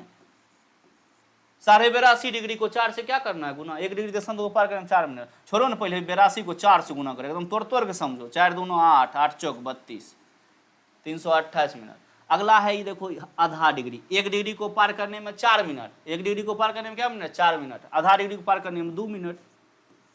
आधा डिग्री में 2 मिनट में होगा तो 330 मिनट हो गया। ये 330 क्या है बाबू रे? मिनट है। अब इसको घंटा में बदलोगे तो 7 से क्या करोगे? भाग दोगे। घंटा में बदलोगे तो 60 से भाग दोगे, तो 60 से भाग दो। 60 से भाग 6 पचे 30, तो देखो 5 घंटा हो गया 30 मिनट। इसलिए न कहा जाता है कि भारत का टाइमलाइन जो 82.5 डिग्री देशांतर है, लंदन से हम लोग क्या घंटा आगे हैं? 5.5 घंटा। कैसे? तो ऐसे 330 मिनट है, उसको घंटा में बदलेंगे, 60 से भाग देंगे तो आता है 5 घंटा 30 मिनट। 5 घंटा 30 मिनट। इसलिए हम लोग क्या है? आगे। ये भी आपका कंसेप्ट क्लियर है। अब आते हैं हम लोग क्वेश्चन पर। इतना वो आप लिख लीजिए, पहले स्क्रीनशॉट ले लीजिए, चैनल को सब्सक्राइब कीजिए, समझ जाइए। बढ़ना रहता तो हम बढ़ जाते आगे, लेकिन एक एक चीज तोड़ के आपको समझा रहे हैं। अभी तक 5.5 घंटा आप समझ जाइएगा कैसे आया है। तो ऐसे आया है। 330 मिनट होता है डिग्री देशांतर को पार करके, और उसको 60 से भाग दे के 5 घंटा 30 मिनट आता है। क्लियर? आइए हम लोग देखते हैं अगला क्वेश्चन जो है, इस पे आते हैं। क्वेश्चन पर हम लोग ये लिख लिए, इसको मिटाते हैं। चैनल को सब्सक्राइब करते रहिए और शेयर करते रहिए। अब पढ़िए बाबू, ये दुनिया में कोई किसी का नहीं है। तुम नौकरी कर लेगा, तुम्हारा वैल्यू बढ़ गया, और नहीं करेगा तो फिर दिक्कत है, बेरोजगार कहलाएगा। इसलिए नौकरी में जब लगा है तो अपना 100% दो, जो होना होगा, नहीं तो फिर उसके बाद जो है देखा जाएगा। लेकिन जब पढ़ रहे हैं तो बढ़िया से पढ़ेंगे। अगला है 30 डिग्री पश्चिमी देशांतर पर सुबह के 8 बजे हैं तो 45 डिग्री पूर्वी देशांतर पर समय कितना होगा? अब ये बोले, इस क्वेश्चन में सबसे पहले आपको ये देखना है पश्चिम से पूरब जा रहे हैं कि पूरब से पश्चिम आ रहे हैं। पश्चिम से पूरब जाइएगा तो प्रति देशांतर 4 मिनट समय बढ़ेगा, इतना। तो पश्चिमी देशांतर है, यहाँ पर पश्चिमी देशांतर से किस देशांतर? पूर्वी देशांतर, अर्थात समय जुटेगा, बढ़ेगा। ठीक है, तो कुछ मत करना, ऐसा क्वेश्चन में कुछ मत करना। जितना डिग्री है ना बाबू रे, उसको पहले जोड़ लेना। पहले बेसिक मेथड देखो, पहले डिग्री जोड़ लेना। तो बोलो 30 डिग्री है तो 30 डिग्री, अगला क्या डिग्री? 45 डिग्री। कुछ मत करो, इसमें डिग्री पहले जोड़ लो। 30 45 जोड़ो, कितना है? 5 75। ये 75 के क्या हो गया? डिग्री हो गया। 1 डिग्री को पार करने में क्या मिनट? 4 मिनट। तो 75 डिग्री को पार करने में 75 को 4 से गुना कर दो। कुछ है क्या? नहीं है। फटाफट करो ना। 5 चौक 20, 0 हाथ रही 2, 7 चौक 28, 2 30। ये 300 क्या आ गया? मिनट आ गया। 300 क्या आ गया? मिनट। अब 300 मिनट आ गया, इसको घंटा में बदलिएगा तो क्या कीजिएगा? 60 से भाग दीजिएगा। 60 से भाग दीजिएगा तो 5 घंटा। यही ना 5 घंटा आया हो। क्या घंटा आया है? 5 घंटा। तो कुछ करना ही करना, ये 5 घंटा को 8 में क्या कर देना है? जोड़ दे देना। गुना ठीक है ना? 75 5, हाँ 5 घंटा। क्या घंटा हो? 5 घंटा। तो 8 बज रहा था, 8 में 5 जोड़ देंगे, 8 5 कितना होता है? 13। 13 अर्थात कितना बजेगा? 1 बजेगा ना। ऑप्शन यहाँ पर इसको सुधार लीजिएगा बाबू, थोड़ा सा वहाँ पर अथी हो गया। यहाँ पर 1 बजेगा। ऑप्शन बी में 1 कर लीजिएगा, 1 बजेगा। आंसर क्या होगा? 1 बजेगा। आंसर कितना होगा? 1 बजेगा। आंसर आपका बी। 30 डिग्री पश्चिमी देशांतर पर सुबह के 8 बजे हैं तो 45 डिग्री पूर्वी देशांतर पर कितना बजेगा? तो 1 बजेगा। कैसे? डिग्री को जोड़ लेना है, 4 से गुना कर देना है, जितना आएगा उसको 60 से भाग दे देना है। तो यहाँ पर 5 घंटा आया, 5 घंटा 8 में जोड़ देंगे, कितना हो जाएगा? 13। 13 अर्थात 1 बजेगा। आंसर आपका क्या हो गया? 1। इससे भी फास्ट जाना है, ठीक है? इससे भी फास्ट जाना है, कुछ मत कीजिएगा, तुरंत हम बता रहे हैं। वो इतना गुना भाग करने की कोई जरूरत नहीं है। अब ये हम पढ़े हैं, पृथ्वी 24 घंटा में कितना डिग्री का कोण बनाती है? 360 डिग्री। और 1 घंटा में कितना डिग्री? 15 डिग्री। तो हम कुछ मत करेंगे, हम कुछ नहीं करेंगे। यहां पर ये देखिए, ये है 0 डिग्री देशांतर। हम बोले हैं कहां पर है? लंदन, ग्रीनविच, GMT जिसको कहते हैं। इसी से पूरे विश्व के समय का टाइमलाइन का निर्धारण किया जाता है। इसको हम 15 एक घंटा पर जोड़ लेते हैं, एक घंटा पर हम लोग बना लेते हैं। यहाँ पर है 15 डिग्री, ई कर लेते हैं 30 डिग्री, ई करते हैं 45 डिग्री। काहे कि पृथ्वी 24 घंटा में 360 डिग्री का कोण बनाती है, तो 1 घंटा में कितना डिग्री कोण बनाती है? 15। एक घंटा पर हम लोग इसको बैठा लेते हैं। 15, 30, 45, 60, 75, 90। फिर इधर भी आ जाते हैं, 15, 30, 45, 60, 75, 90। कुछ मत करना, एकदम इसमें इतना जोर जार कुछ नहीं करना है। अब कुछ नहीं, डिग्री पर खाली समय को बैठाना है। देख लीजिए, कह रहा है 30 डिग्री पश्चिमी देशांतर। तो पश्चिम इधर न है कि इधर है? इधर है पश्चिम, उत्तर, दक्षिण, पूरब, पश्चिम। कह रहा है 30 डिग्री पर पश्चिमी देशांतर पर सुबह के 8 बजे। तो बताइए 30 डिग्री कहां पर है? 15 है, 30। यहाँ कह रहा है सुबह के कितना बजे हैं? 8। अरे कितना कह रहा है? अरे 8। सुबह के कितना? 8। कितना डिग्री पर? 30 डिग्री पर। कौन देशांतर? पश्चिमी देशांतर। तो पूछ रहा है 45 डिग्री पर पूर्वी देशांतर पर समय कितना होगा? 45 पर पूर्वी देशांतर, पूर्वी इधर है, 45 पर, अर्थात 45 यहाँ पर है। यहाँ पूछ रहा है क्या बजेगा? तो कुछ मत करना, खाली घंटा गिन लीजिए ना। यहाँ से यहाँ जाएंगे तो 1 घंटा, यहाँ से यहाँ जाएंगे तो 2 घंटा, यहाँ से यहाँ 3 घंटा, यहाँ से यहाँ 4 घंटा, यहाँ से यहाँ 5 घंटा। अर्थात 1, 2, 3, 4 और 5, अर्थात 8 में 5 जोड़ देंगे, अर्थात सीधे 13, अर्थात 1 बजेगा। एकरा से शॉर्ट कुछ है क्या? नहीं है। इतना करने का कोई जरूरत नहीं, इतना करने का कोई जरूरत नहीं। क्वेश्चन यहाँ पर 30 डिग्री है। अगला क्वेश्चन लिखो, अगला क्वेश्चन ये देते हैं। अगला क्वेश्चन है, बताइए 45 डिग्री, छोड़ो 45, अगला दो 60 डिग्री पश्चिमी देशांतर पर। 60 डिग्री, यही क्वेश्चन बदल देते हैं, ठीक है। यहां पर लिख लो 60 डिग्री पश्चिमी देशांतर पर, 60 डिग्री पश्चिमी देशांतर पर सुबह के 9 बजे हैं, सुबह के 9 बजे हैं। तो बताइए 75 डिग्री पूर्वी देशांतर पर समय कितना होगा? 60 डिग्री पश्चिमी देशांतर पर सुबह के 9 बजे हैं, तो बताइए 75 डिग्री पूर्वी देशांतर पर समय कितना होगा? इस तरह से बनाओगे तो क्या करना होगा? 60, 75 को पहले जोड़ेंगे, फिर उसमें 4 से गुना करेंगे, फिर उसके बाद जो है जितना मिनट आएगा उसको 60 से भाग देंगे, उसके बाद जितना आएगा उसको जोड़ेंगे। इसलिए अब इतना नहीं करेंगे, अब डायरेक्ट इस पे आएंगे। क्या कह रहा है? क्या कह रहा है? 60 डिग्री। फिर से यहां एक बना लो, यहां फिर से बना लो। ये हो गया 0 डिग्री GMT। यहाँ 15, 30, 45, 60, 75, 90। 15, 30, 45, 60, 75, 90। कुछ मत करेंगे। 60 डिग्री पूछ रहा है पश्चिमी देशांतर पर, 9 बजा है। 60 डिग्री कहाँ पर है? यहाँ। यहाँ पूछ रहा है 9 बजा है, ठीक है। पूछ रहा है कि 75 डिग्री पर यहाँ जाना है, यहाँ जाना है तो कुछ मत, खाली गिन लेना है। 1 घंटा, 2 घंटा, 3 घंटा, इसको भी गिनना है। 4 घंटा, 5 घंटा, 6 घंटा, 7 घंटा, 8 घंटा, और यहाँ क्या घंटा? 9 घंटा। 9 घंटा यहाँ आया, अर्थात 9 में 9 जोड़ दो। 9 बज रहा था, यहाँ कितना बज रहा था? 9। तो 9 में फिर क्या घंटा जोड़ेगा? यहाँ से यहाँ तक में 9 घंटा। 9 9 कितना? 18। 18 मतलब 12, 6, अर्थात बजेंगे शाम के 6। शाम के कितना बजेंगे? 6 बजेंगे। 12, 6, 18। इसका आंसर क्या होगा बाबू? 1 होगा। थोड़ा सा सुधार लीजिएगा यहाँ पर। चलिए स्क्रीनशॉट ले लीजिएगा, इसको धीरे धीरे रोक के देखते चलिएगा और क्वेश्चन लिखते चलिएगा, बनाते चलिएगा, तब फायदा होगा। इस पे और क्वेश्चन हम देंगे, एक बार नहीं समझे वीडियो रोक दीजिए, नहीं तो फिर अगले सेट में आते रहेगा आपका क्वेश्चन। इस पे अब खटाखट बनेगा, आपको कोई देगा। लेकिन याद रखना, पश्चिम से पूरब जाएगा तो बढ़ेगा, और पूरब से पश्चिम आएगा तो घटेगा। पूरब से पूरब जाएगा तो बढ़ेगा, पश्चिम से पश्चिम आएगा घटेगा। तो पश्चिम से पूरब जा रहा है, अर्थात जुटेगा। आंसर इसका 30 डिग्री पर। 30 डिग्री पर यहाँ 8 बज रहा था, तो 45 यहाँ, अर्थात 5 घंटा जुटा, अर्थात कितना बजा? 1 बजा। आइए अगला क्वेश्चन, 1000 आपको सब्सक्राइबर करना है 1 से 2 दिन में, तब मजा आएगा। उसके बाद आएंगे लाइव, टेंशन मत लीजिए।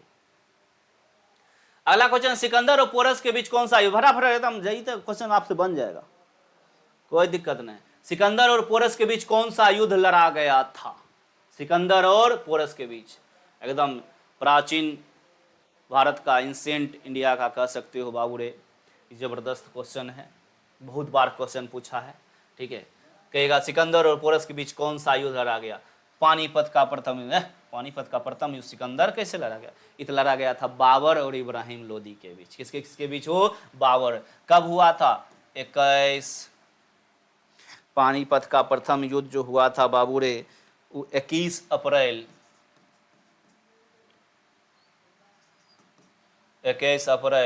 1526। पानीपत का प्रथम युद्ध, बाबर और इब्राहिम लोदी। इसके बीच बाबर और इब्राहिम लोदी के बीच पानीपत का प्रथम युद्ध। पानीपत के प्रथम युद्ध 21 अप्रैल 1526 पानीपत का प्रथम युद्ध, 1527 खानवा का युद्ध, 1528 चंदेरी का युद्ध, 1529 घाघरा का युद्ध। ये 4 युद्ध लगातार बाबर जीता था, भारत में एकदम प्रचंड अपना बहुमत खड़ा किया था, और 1530 में बेचारा मर गया। फिर से आ रहे हैं, 1526 पानीपत का प्रथम युद्ध, 1527 खानवा का युद्ध, 1528 चंदेरी का युद्ध, 1529 घाघरा का युद्ध। पानीपत के प्रथम युद्ध में बाबर ने इब्राहिम लोदी को सेना को परास्त किया था। तुगलमा नीति का प्रयोग किए थे बाबर। कौन युद्ध में क्वेश्चन पूछता है? पानीपत के प्रथम युद्ध। कहेगा सर क्या नीति था तुगलमा? मतलब दुश्मन को चारों तरफ से घेर कर एक बार करना, यही था तुगलमा नीति। क्वेश्चन पूछा जाता है पानीपत के युद्ध के समय बाबर के प्रधान तोपची कौन थे? तो उस्ताद अली और मुस्तफा। घुड़सवार सेना के प्रमुख कौन थे? कुकुल दास और मोहम्मद अली। ये सब पूछा जाता है क्वेश्चन, ठीक है। तो पानीपत का प्रथम युद्ध 21 अप्रैल 1526, किसके किसके बीच? बाबर और इब्राहिम लोदी के बीच। कहिएगा अगला युद्ध हल्दी घाटी का युद्ध, ये हुआ था 1576 में। कब हुआ था? 1576। कहिएगा किसके किसके बीच हुआ था? ये हुआ था अकबर और महाराणा प्रताप के बीच। महाराणा प्रताप आपको पता होगा 80 किलो का उनका भाला था, कवच कुंडल मिलाकर 110 किलो, एकदम लंबा तगड़ा। एक बार जगह भाला घुसाते थे तो उसका पेट उठ फाड़ देते थे एकदम, ठीक है। महाराणा प्रताप नाक में दम कर दिए थे अकबर। 1576 में हल्दी घाटी का युद्ध। कहेगा सर हल्दी घाटी के युद्ध में अकबर खुद लड़ने गए थे महाराणा प्रताप से? क्या नहीं, अकबर नहीं गए थे, लेकिन राजा वो थे, इसलिए राजा का नाम होगा ना। अभी नरेंद्र मोदी प्रधानमंत्री हैं, राष्ट्रपति हैं द्रौपदी मुर्मू। अभी भारत पाकिस्तान युद्ध होगा तो राजा का नाम होगा कि किसके समय में हुआ था? नरेंद्र मोदी के समय में हुआ। राष्ट्रपति कौन थे? तो उस समय थे राष्ट्रपति द्रौपदी मुर्मू। सेना भले युद्ध लड़ता लेकिन नाम किसका होता है? राजा, ठीक है। उसी तरह हल्दी घाटी का जो युद्ध हुआ था 1576 में हुआ था। अकबर की तरफ से इस सेना का नेतृत्व कर रहे थे, अकबर सेना का नेतृत्व अकबर की तरफ से जो लड़ रहे थे कौन थे? मान सिंह और आसफ खां। मान सिंह और आसफ खां, और उधर से थे महाराणा प्रताप, और अंत उनकी क्या होती है? हार होती है। 1576 हल्दी घाटी का युद्ध 1576 में हुआ था। अगला है सिकंदर और पोरस के बीच। सिकंदर और पोरस के बीच हुआ था बाबू हाइडे स्पीच का युद्ध, जो लड़ा गया था 326 बीसी अर्थात ईसा पूर्व में। 326 ईसा पूर्व में ये लड़ा गया था हाइडे स्पीच का युद्ध। कौन युद्ध हो? हाइडे स्पीच का युद्ध। सिकंदर और पोरस, आपको पता होगा सिकंदर के बारे में। सिकंदर थोड़ा सा सुनिएगा। सिकंदर बाबू रे यूनान के छोटे से राज मकदूनिया का शासक था, जिसे हम मेसोडोनिया के नाम से भी जानते हैं। फिर से सुनिए, यूनान के छोटे से राज मकदूनिया का शासक था सिकंदर। सिकंदर बचपन से ही विश्व विजेता बनने का स्वप्न देखा करता था कि हम बनेंगे तो क्या बनेंगे? विश्व विजेता बनेंगे। इसी कड़ी में वह सिंधु नदी को पार कर तक्षशिला की धरती पर पहुंचा। उस समय तक्षशिला भारत में था।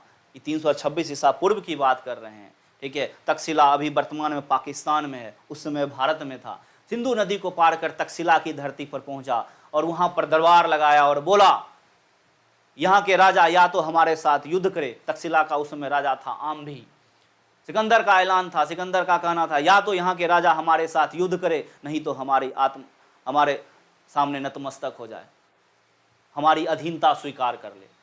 सिकंदर की सेना को देखकर वहाँ का राजा था आम्भी जनता सहित आत्मसमर्पण कर दिया। लेकिन एक राजा था पंजाब का जो था पोरस। पोरस बोला नहीं, धरती हमारी माँ है, हम अपनी माँ की रक्षा के लिए मरते दम तक लड़ेंगे, तब तक लड़ेंगे जब तक हमारे शरीर में जान है।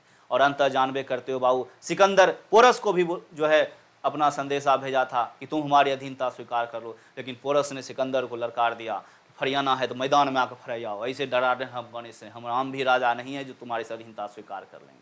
और अंत तब जाके 326 ईसा पूर्व में, कब हो बाबू, 326 ईसा पूर्व में झेलम नदी के किनारे, झेलम नदी के किनारे, झेलम पुराना नाम इसका था बितस्ता, झेलम बोले या बितस्ता बोले, ठीक है, झेलम नदी के किनारे या बितस्ता कह सकते हो, बितस्ता नदी के किनारे, झेलम नदी किनारे 326 ईसा पूर्व में सिकंदर और पोरस के बीच एक युद्ध हुआ, जिस युद्ध का नाम रखा गया था हाइडेस्पीज युद्ध। इस युद्ध में सिकंदर और पोरस की सेना दोनों तरफ से कत्लेआम मचाना शुरू कर दी थी। शुरू में सिकंदर की सेना पर पोरस की सेना हावी थी, और जानबे करते हो बाबू एकाएक बारिश हो जाता है जिसके कारण पासा पलट जाता है, और अंत सिकंदर की सेना पोरस की सेना को पराजित किया। लेकिन पोरस की वीरता से प्रभावित होकर सिकंदर ने उसके सारे साम्राज्य को लौटा दिया।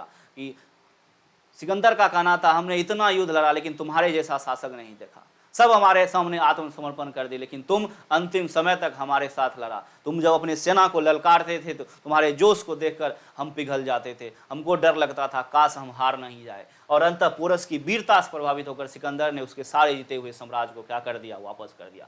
क्वेश्चन पूछा जाएगा 326 ईसा पूर्व में कौन युद्ध लड़ा गया था, हाइडेस्पीज का युद्ध, किस नदी के किनारे, झेलम नदी के किनारे, झेलम को बितस्ता के नाम से भी जानते हैं। और इस युद्ध में किसकी हार हुई थी, पोरस की, पोरस की हार हुई थी, लेकिन पोरस की वीरता से प्रभावित होकर सिकंदर ने उसके सारे साम्राज्य को क्या कर दिया, लौटा दिया। तो आंसर है आपका हाइडेस्पीज का युद्ध। अगला है पालखेरा का युद्ध। कौन युद्ध बाबू रे, पालखेरा। कहिएगा सर ये युद्ध महत्वपूर्ण है, ये सब युद्ध आपको याद होगा, लेकिन ये युद्ध आपको याद करना होगा, ये युद्ध अधिकतर स्टूडेंट को नहीं याद रखता। पालखेरा का युद्ध हुआ था 1728 में।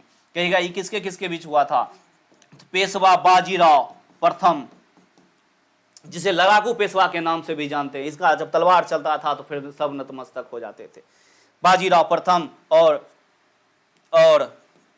हैदराबाद का निजाम था जिसका नाम था निजाम उल मुल्क, निजाम उल मुल्क के साथ हुआ था पालखेरा का युद्ध। और इस युद्ध की जो समाप्ति हुई थी, इस युद्ध की जो समाप्ति हुई थी वो मुंशी शिवगांव की संधि के तहत हुई थी। मुंशी शिवगांव की संधि, मुंशी शिवगांव की संधि 1728।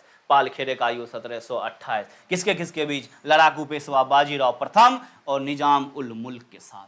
तो चारों एकदम लिख लीजिए, स्क्रीनशॉट ले लिए। पानीपत का प्रथम युद्ध 1526, बाबर ने इब्राहिम लोदी की सेना को पराजित किया।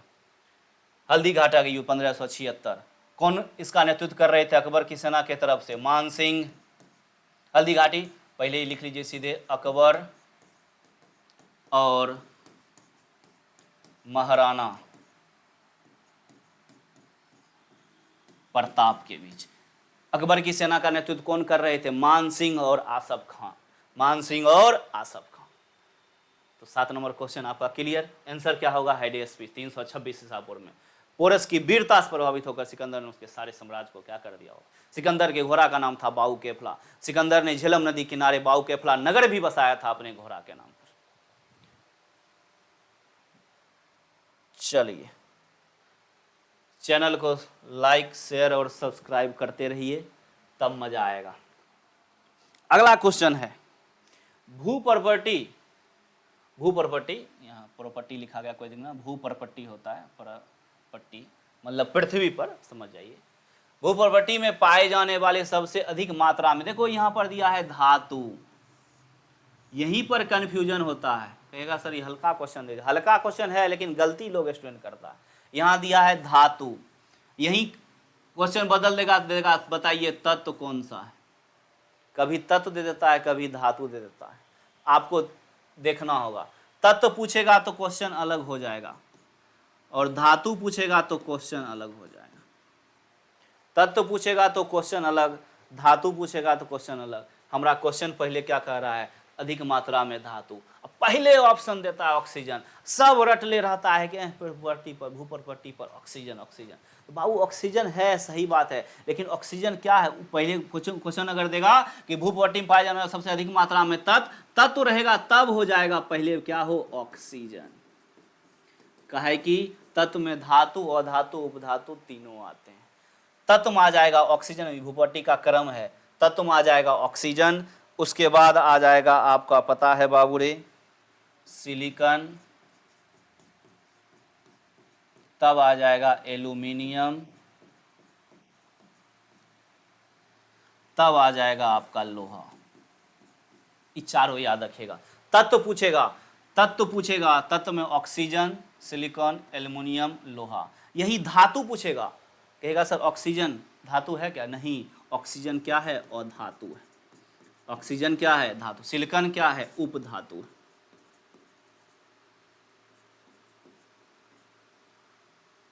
और ये एल्युमिनियम लोहा क्या है? ये दोनों धातु है। आपको ये भी दिमाग में रखना होगा कि कौन अधातु है, उपधातु है, कौन धातु है। तो तत्व पूछेगा तो सबसे अधिक मात्रा में ऑक्सीजन, कितना मार देगा ऑक्सीजन है, लेकिन ऑक्सीजन थोड़े होगा, यहाँ धातु पूछ रहा है। धातु पूछेगा तो क्या हो जाएगा यहाँ पर? एल्युमिनियम।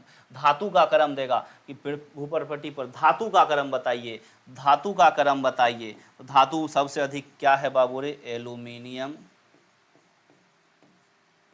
धातु हो जाएगा एल्युमिनियम, उसके बाद हो जाएगा लोहा, उसके बाद हो जाएगा कैल्शियम, उसके बाद हो जाएगा सोडियम।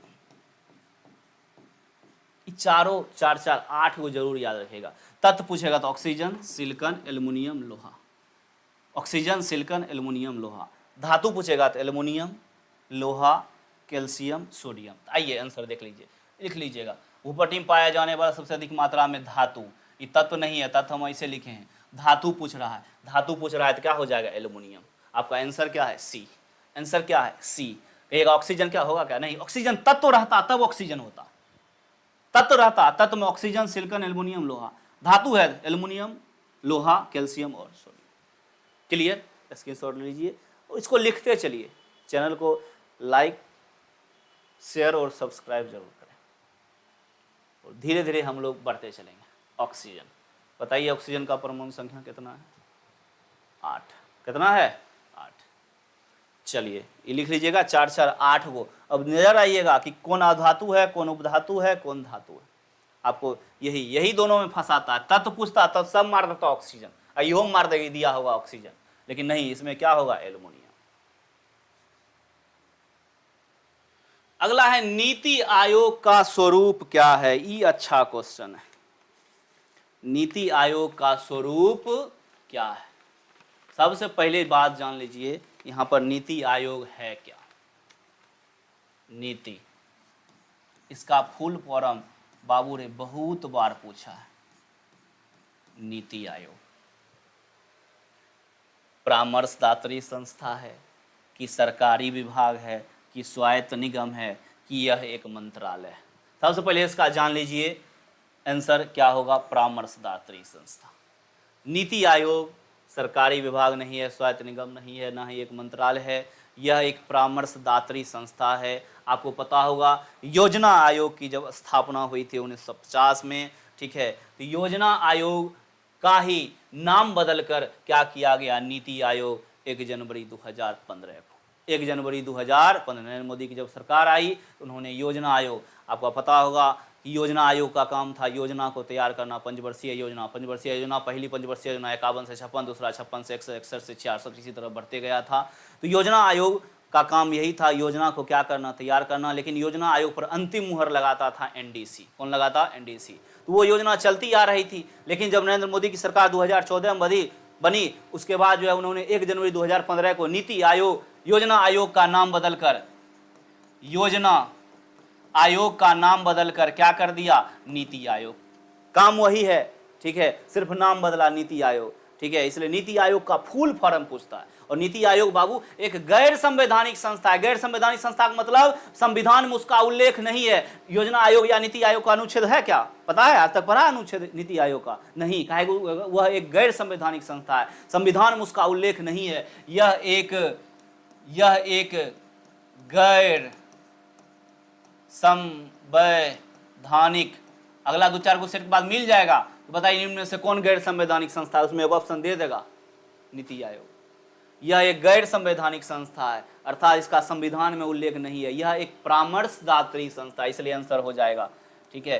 क्या कौन दात्री हो? परामर्शदात्री, ऑप्शन के हिसाब से। यही ऑप्शन में रहता ऑप्शन बदल देता है, इसमें गैर संवैधानिक रहता तो वो भी आंसर हो जाता, यह गैर संवैधानिक संस्था है। लेकिन क्वेश्चन पूछा नीति आयोग का स्वरूप क्या है, तो यहाँ पर एक परामर्शदात्री संस्था। कहिएगा ये क्वेश्चन कहाँ से उठा, ये क्वेश्चन बिहार पुलिस का पूछा है 2021 में, इसलिए इसको उठाए, प्रीवियस ईयर में पूछ दिया है क्वेश्चन, जाकर उलट के देख लीजिएगा। यह एक परामर्शदात्री संस्था है। और अगला जो क्वेश्चन पूछता है नीति आयोग, नीति आयोग का फुल फॉर्म पूछता है। फुल फॉर्म लिखिए, याद कीजिए, नेशनल इंस्टीट्यूशन, INS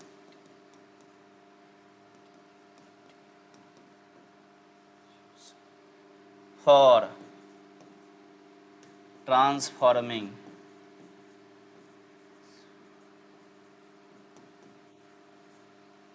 इंडिया।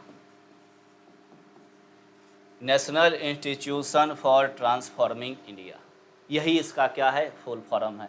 ये देगा, ये पूछेगा बहुत बार, national institution for transforming India. NITI Aayog नाम बदला कब गया, 1 जनवरी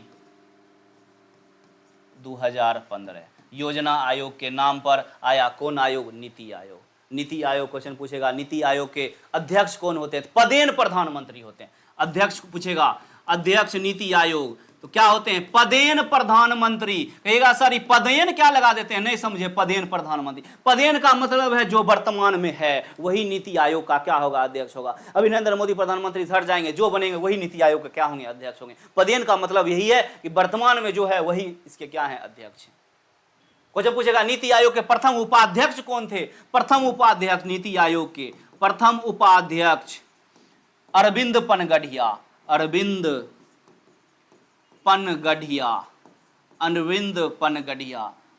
पनगढ़िया थे नीति आयोग के प्रथम उपाध्यक्ष। अध्यक्ष पूछेंगे नीति आयोग के कौन थे, अध्यक्ष हो जाएंगे पदेन प्रधानमंत्री। उस समय प्रधानमंत्री थे और अभी भी हैं, कौन है, नरेंद्र मोदी। ठीक है, clear. National institution for transforming India, NITI आयोग। यह कैसी संस्था है, परामर्शदात्री। यह एक गैर संवैधानिक संस्था है, क्या कि इसका संविधान में उल्लेख नहीं है। चलो एकदम बढ़ते रहो, जल्दी जल्दी लिखो, बार बार बोल रहे हैं। अगला है राज्यसभा के सभापति, और देखो ये अच्छा क्वेश्चन है, राज्यसभा के सभापति और उपसभापति की अनुपस्थिति में सदन की अध्यक्षता कौन करता है, दिमाग लगाना। कह रहा है राज्यसभा के सभापति, देखो लोकसभा के सदन की जो अध्यक्षता करते हैं उसको लोकसभा अध्यक्ष कहते हैं, और राज्यसभा में जो सदन की अध्यक्षता करते हैं उसे सभापति कहा जाता है। वहां अध्यक्ष नहीं होता, वहां सभापति होता है। और राज्यसभा के सभापति कौन होते हैं, पदेन उपराष्ट्रपति। फिर इसमें भी पदेन आ गया, पदेन मतलब जो वर्तमान उपराष्ट्रपति होंगे वही राज्यसभा के क्या है, सभापति। कहेगा सर नहीं समझे, तो ऐसे सुनो, संसद में जानबे करते हो बाबू 2 सदन है, संसद ऐसे बनता है 3 गो से मिलकर, लोकसभा, राज्यसभा और राष्ट्रपति। लेकिन संसद में जानबे करते हो 2 सदन है, लोकसभा और राज्यसभा। क्वेश्चन पूछेगा संसद कितने से मिलकर बनता है, 3 से, लोकसभा, राज्यसभा और राष्ट्रपति, तीनों से मिलकर संसद का निर्माण। लेकिन सदन के पूछेगा क्या हुआ, तो 2 गो, लोकसभा और राज्यसभा। इसकी जो अध्यक्षता कराते हैं वो कहलाते हैं लोकसभा अध्यक्ष। लोकसभा अध्यक्ष अभी वर्तमान में कौन है, ओम बिरला। ओम बिरला फिर से बने हैं लोकसभा अध्यक्ष। लोकसभा में सदन कार्रवाई ई बोलेंगे, एकदम देखते होंगे सब सांसद MP को डांटते रहते हैं, बोलने का अधिकार देते हैं, प्रश्न पूछने का अधिकार, सब काम इनका है लोकसभा अध्यक्ष का। अगला राज्यसभा, राज्यसभा में क्या होता है, सभापति होता है, यहाँ अध्यक्ष नहीं, काम वही है, सिर्फ नाम बदल गया, सभापति। और राज्यसभा के सभापति कौन होते हैं, राज्यसभा के जो सभापति होते हैं वो होते हैं पदेन उपराष्ट्रपति, अर्थात जो उपराष्ट्रपति होंगे वही राज्यसभा के सभापति होंगे। तो बताइए भारत के उपराष्ट्रपति कौन है, तो जगदीप धनखड़। देखता होगा अभी सदन की कार्रवाई चल रही है, मोबाइल उठा के देखना, इन्हें खाली खेसारी लाल के वीडियो चलाते रहना, ठीक है, मोबाइल उठा के देखना, वहाँ देखना राज्यसभा की जो सभापति कार्रवाई होती है वहाँ जगदीप धनखड़ बैठे रहते हैं ऊपर में, और वही सदन को चलाते हैं। कहा कि राज्यसभा के सभापति कौन होते हैं, पदेन उपराष्ट्रपति, और वर्तमान उपराष्ट्रपति कौन है, जगदीप धनखड़। जगदीप धनखड़। क्वेश्चन पूछा अनुच्छेद 63 में राष्ट्रपति का प्रावधान है, अनुच्छेद 63 में किसका प्रावधान है, राष्ट्रपति का, उपराष्ट्रपति का, सॉरी उपराष्ट्रपति का। अनुच्छेद 63 में उपराष्ट्रपति का प्रावधान है, और अनुच्छेद 64 कहता है कि उपराष्ट्रपति जो होंगे वो राज्यसभा के क्या हैं, सभापति होंगे। ठीक है, तो आंसर आपका जो है राज्यसभा के सभापति और उपसभापति की अनुपस्थिति में सदन की। 63 में क्या है, उपराष्ट्रपति का प्रावधान। 64 क्या कहता है, उपराष्ट्रपति जो होंगे वो राज्यसभा के क्या होंगे, सभापति होंगे। तो राज्यसभा के सभापति और उपसभापति की अनुपस्थिति में सदन की अध्यक्षता कौन करेगा। ऐसे तो जानते हैं, अब ये पढ़ा है, राज्यसभा के सदन को चलाते हैं कौन है, सभापति। सभापति नहीं है, सभापति नहीं है तो कौन चलाएगा, उपसभापति। और अगर उपसभापति भी नहीं है, यही क्वेश्चन पूछ रहा है, राज्यसभा के सभापति उपसभापति दोनों गायब है। ऐसे सभापति गायब रहते हैं तो उपसभापति संभालते हैं, लेकिन उपसभापति भी नहीं है, तब कौन संभालेंगे, तो लोकसभा का अध्यक्ष संभाले क्या, नहीं। लोकसभा कैसे होगा, यहाँ राज्यसभा, राज्यसभा में लोकसभा आएगा क्या, नहीं आएगा। राज्यसभा में लोकसभा के कुंजी करने आएगा, लोकसभा का उपाध्यक्ष काहे आएगा, लोकसभा वाला, ये तो लोकसभा पहले कर जाएगा। अगला है उपसभा अध्यक्षों के पैनल का कोई एक सदस्य, हाँ यही आंसर हो जाएगा।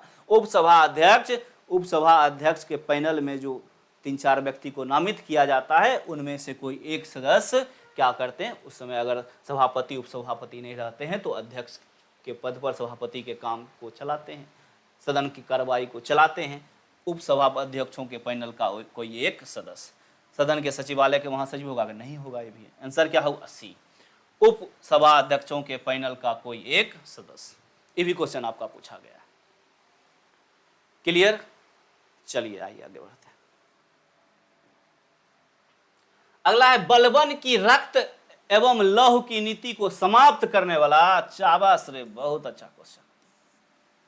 बलबन की रक्त एवं लौह की नीति को समाप्त करने वाला शासक कौन था।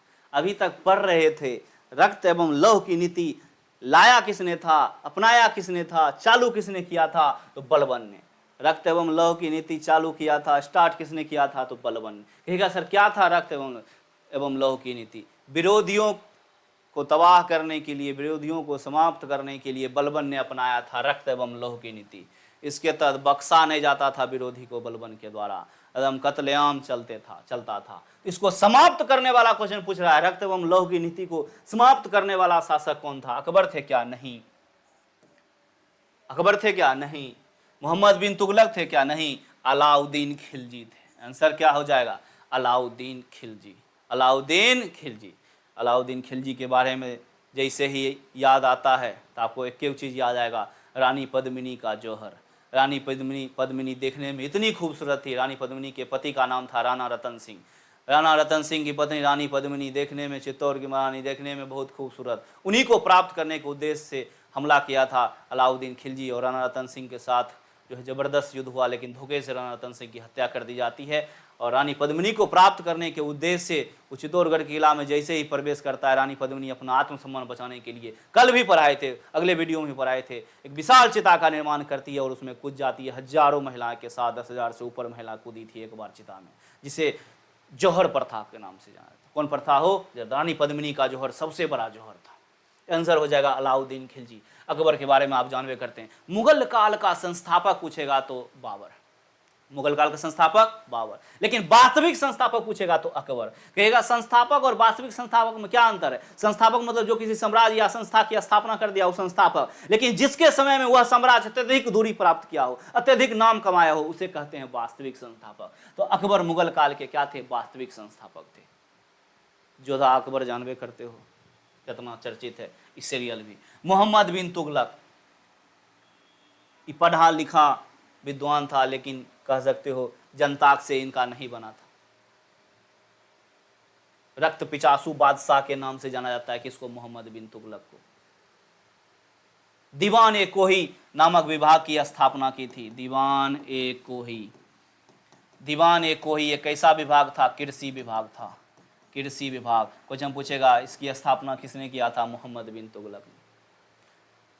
सांकेतिक मुद्रा किसने जारी किया था, तो मोहम्मद बिन तुगलक, तुगलक वंश के शासक थे।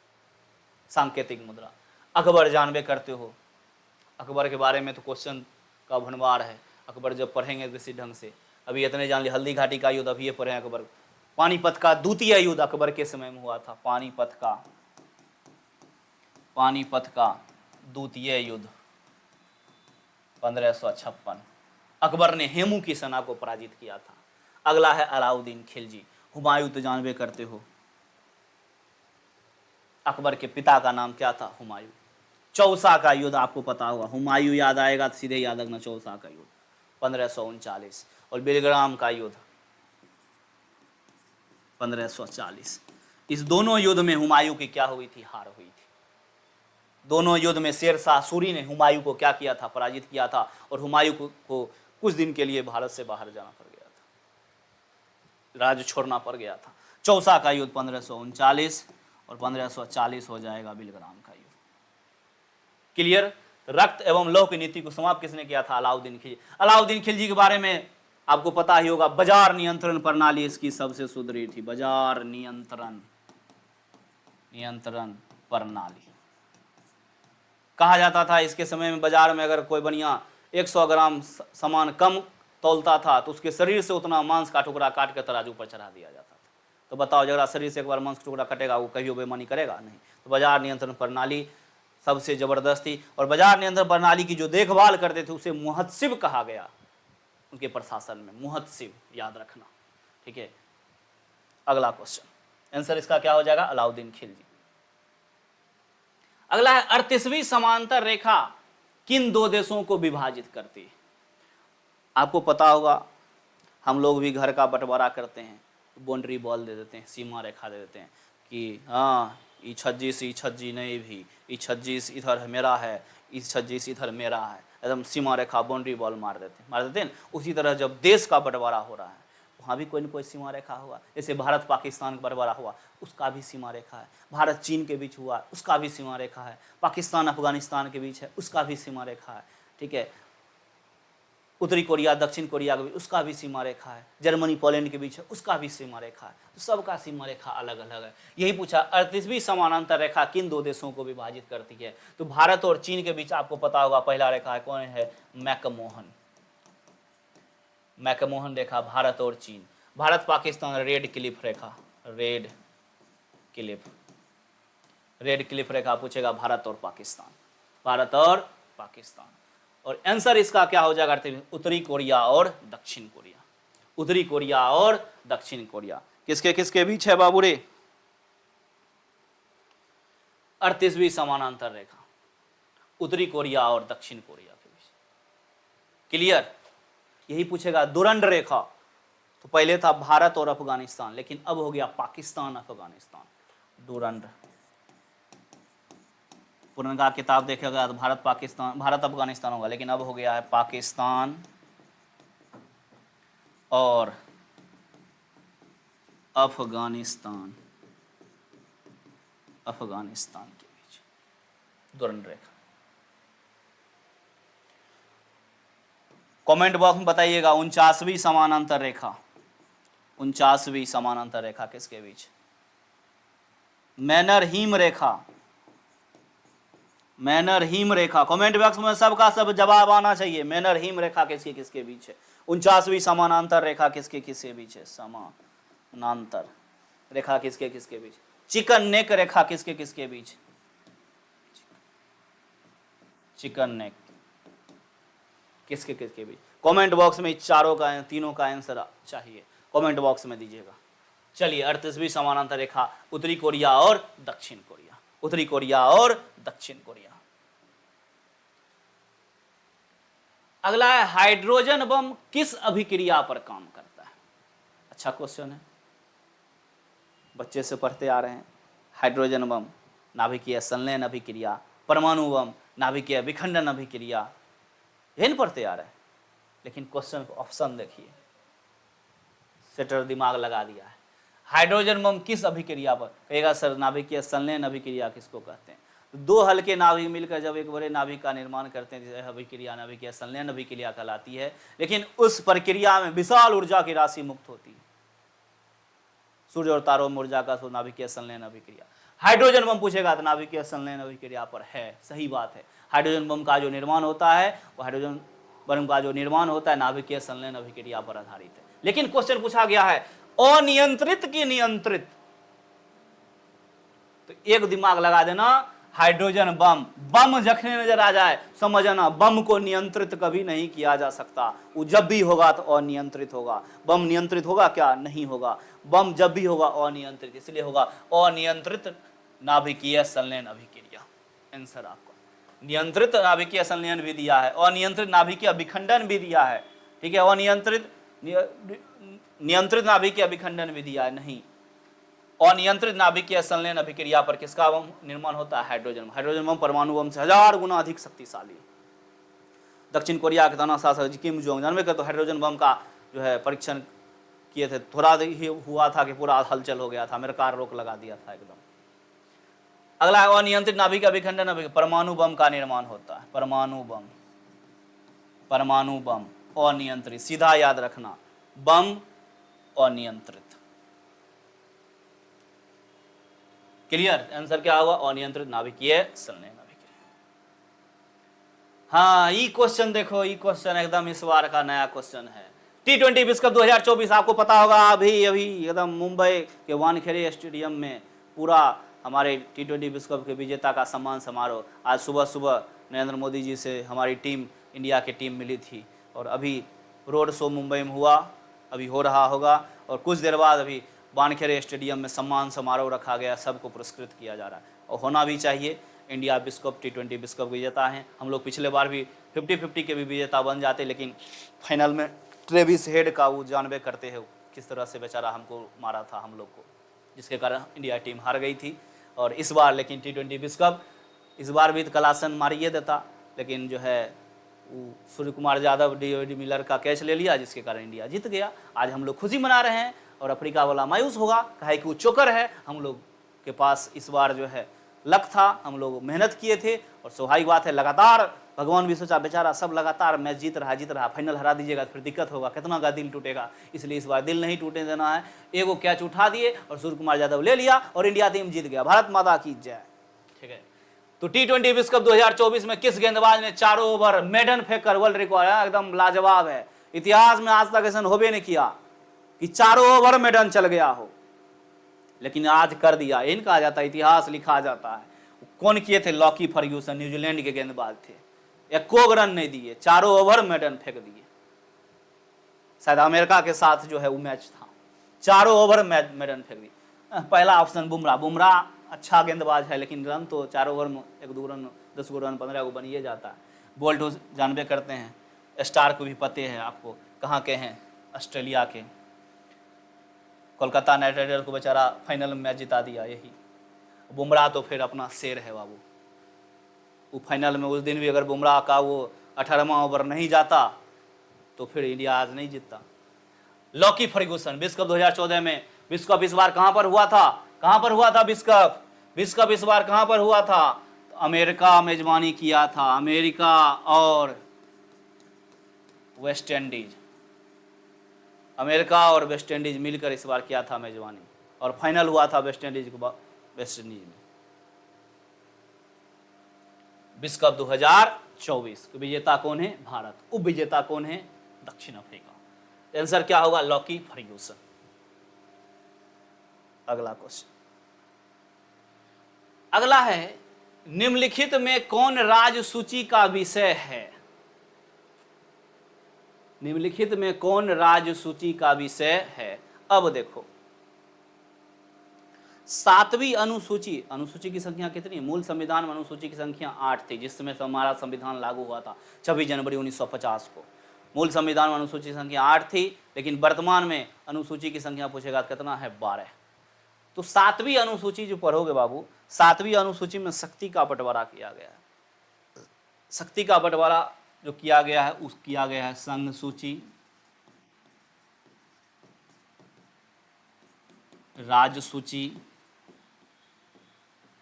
और समवर्ती सूची के रूप। समवर्ती सूची के रूप। संघ सूची पर कानून कौन बनाता है? तो केंद्र सरकार। केंद्र सरकार। संघ सूची पर बाबू कानून बनाने का अधिकार किसको है? केंद्र सरकार। राज्य सूची पर कानून बनाने का अधिकार किसको है? राज्य सरकार को। और समवर्ती सूची पर कानून बनाने का अधिकार किसको है? केंद्र एवं राज्य। केंद्र एवं राज्य दोनों। लेकिन विवाद की स्थिति में, लेकिन विवाद की स्थिति में केंद्र सरकार का कानून, केंद्र सरकार का कानून मान्य होगा। समवर्ती सूची में बना सकते हैं केंद्र सरकार राष्ट्र का दोनों, लेकिन विवाद की स्थिति उत्पन्न हो जाए तो उस समय केंद्र सरकार का कानून क्या होगा? मान्य होगा। तो संघ सूची और कानून बनाने का अधिकार केंद्र सरकार को। यही पूछता है संघ सूची में कौन आता है, तो संघ सूची में आ जाएगा रेलवे। रेलवे पर देखता हुआ कानून बनाने का अधिकार केंद्रीय सरकार को है, ताकि संघ सूची के अंतर्गत ही विषय आता है। रेलवे पर राज्य सरकार नहीं कुछ कर सकती, कानून नहीं बना सकती। रक्षा संबंधी जो भी काम होगा, रक्षा में देखता होगा केंद्र सरकार का काम है। ये सब राज्य सूची में आ जाओगे, देखता होगा राज्य का पुलिस, बिहार पुलिस जैसे है ना। कृषि सॉरी वन पर देखता होगा राज्य सूची, सब राज्य का अपना अपना अथी है। अगला संवर्ती सूची में जानबे करते आ जाता है शिक्षा कौन सूची का विषय है, संवर्ती सूची का विषय। वही क्वेश्चन पूछा जाएगा। इसका पूरा डाटा है, आपको एक दिन और विस्तृत ढंग से बता देंगे, टेंशन मत लीजिएगा। संघ सूची केंद्र सरकार कानून आते हैं, राज्य सूची पर राज्य सरकार, संवर्ती सूची पर दोनों। तो बहुत सारे विषय हैं। संघ सूची में पूछेगा संघ सूची में वर्तमान में कितना विषय है, 100 विषय। तो ऐसा रेलवे रक्षा, ऐसा 100 विषय। लेकिन 100 याद कीजिएगा कि नहीं याद कीजिएगा, पूरा डाटा एक दिन हम आपको लिखा देंगे, टेंशन मत लीजिएगा। निम्नलिखित में से कौन राज्य सूची का विषय है, तो रेलवे है क्या, नहीं रेलवे तो संघ सूची अगले है। संघ सूची केंद्र सरकार का ही विषय है, रेलवे पर कौन बनाएगा, केंद्र सरकार। शिक्षा ये अभी पढ़े हैं, संवर्ती सूची। पुलिस, हाँ पुलिस है। कहेगा सर खनिज किसका है, खनिज केंद्र सरकार का है, संघ का। खान एवं खनिज पर संघ सरकार बनाते हैं। आंसर क्या हो जाएगा बाबू आपका, पुलिस राज्य सूची का विषय है। किसका विषय है बाबू रे, राज्य सूची का विषय है। तो आइए, ये 15 क्वेश्चन ही आज हम जो है आपके लिए लाए हैं। 5 क्वेश्चन छूट गया है, तो टेंशन मत लीजिएगा। 5 क्वेश्चन, एक क्वेश्चन शायद आपका जो है और छूटा था। एक क्वेश्चन तीसरा नंबर,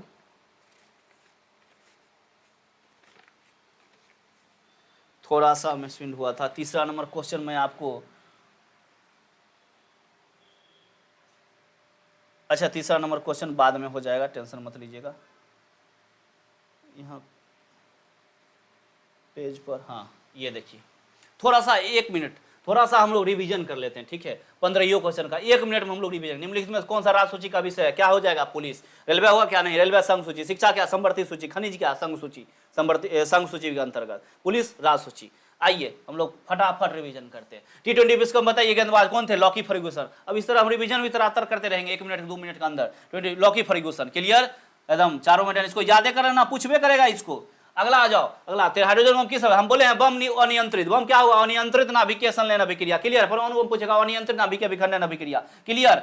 चलो ठीक है, अगला देखो, अगला 38वीं समांतर रेखा। अब ये बोले भारत चीन मैकमोहन रेखा, भारत पाकिस्तान रेड क्लिफ रेखा, जर्मनी और पोलैंड बताइएगा, उत्तरी कोरिया और दक्षिण कोरिया। आंसर क्या होगा, उत्तरी कोरिया दक्षिण कोरिया। इस सब का आपको कमेंट बॉक्स में देना है आंसर, ठीक है। अगला बलबन की रक्त, बलबन हम बताए थे, बलबन आपको पता होगा, रक्त एवं लोक नीति। बलबन में एक और याद चीज याद रखिएगा, नवरोज त्योहार की शुरुआत किया था बलबन। ये फारसी रीति रिवाज पर आधारित त्योहार था, फारसी रीति रिवाज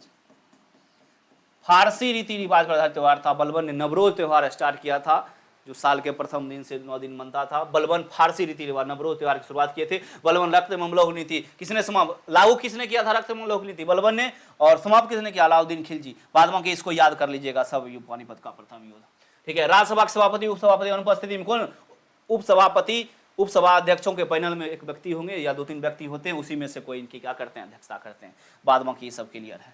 अगला देख लो, अगला नीति आयोग का स्वरूप क्या है। बोले नीति आयोग एक गैर संवैधानिक संस्था है, संवैधानिक संस्था नहीं है, उसका संविधान में उल्लेख नहीं है, वह एक परामर्शदात्री संस्था। नीति का फुल फॉर्म याद रखना, national institution for transforming India. कोई दिक्कत, नीति आयोग के अध्यक्ष कौन होते, पदेन अध्यक्ष होते हैं कौन, प्रधानमंत्री। अभी कौन है, नरेंद्र मोदी। उपाध्यक्ष, प्रथम उपाध्यक्ष नीति आयोग को पूछेगा, अरविंद पनगड़िया। अभी वर्तमान में कौन है जो है वो देख लेंगे हम लोग।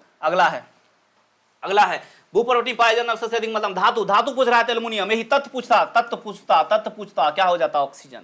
बाद में ये आपको चार्ट याद कर लेना है, ठीक है।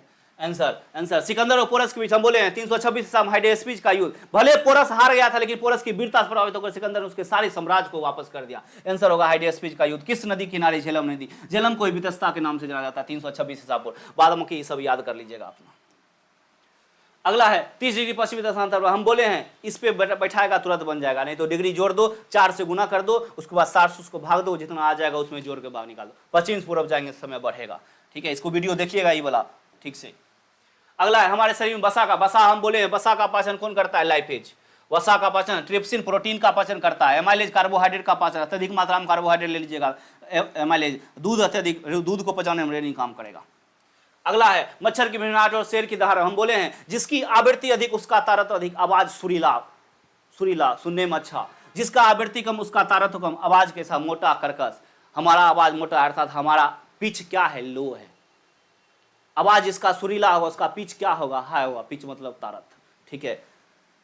जिसकी आवृत्ति अधिक उसका तारत अधिक, आवाज कैसा? सुरीला। आंसर क्या हो जाएगा? मच्छर। अगला जलियांवाला बाग कहते हैं 13 अप्रैल 1919।